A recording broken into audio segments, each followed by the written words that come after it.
Direction Saint-Étienne où le maire très décrié Gaël Perdriau lâche du lest. Oui, Gaël Perdriau, qui depuis 3 mois est au cœur d'accusations de chantage à la sextape sur son premier adjoint, annonce son retrait total, non pas de la mairie, mais de la présidence de la métropole de Saint-Étienne.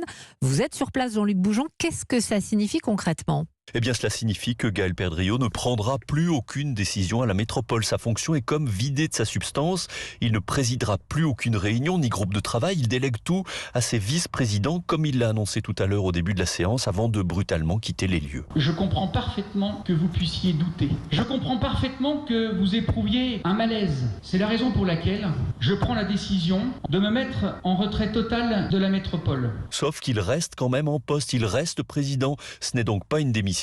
Et cela ne passe pas auprès des conseillers de la métropole qui, ulcérés par les révélations dans la presse depuis septembre, ont organisé un vote pour demander une démission complète et totale. Vote approuvé à 60% par les conseillers, y compris par certains de ses soutiens, comme Marc Chavannes, maire de Saint-Jean-Bonnefonds. J'ai une rupture de confiance. On a voté ensemble un pacte métropolitain. Quand je signe un pacte avec quelqu'un, c'est que je suis d'accord avec lui, on se serre la main, on se serre les coudes, on avance ensemble dans l'intérêt général. Aujourd'hui, le pacte est rompu. La confiance est donc rompue et moi, je ne peux pas continuer à travailler avec quelqu'un avec qui j'ai pas confiance. Mais ce vote n'est pas contraignant, il est seulement symbolique. Les élus espèrent tout de même qu'il mettra suffisamment la pression sur Gaël Perdriau, plus isolé que jamais, pour qu'il s'en aille de lui-même dans les prochains jours. Jean-Luc Bougeon à Saint-Étienne pour Europe 1.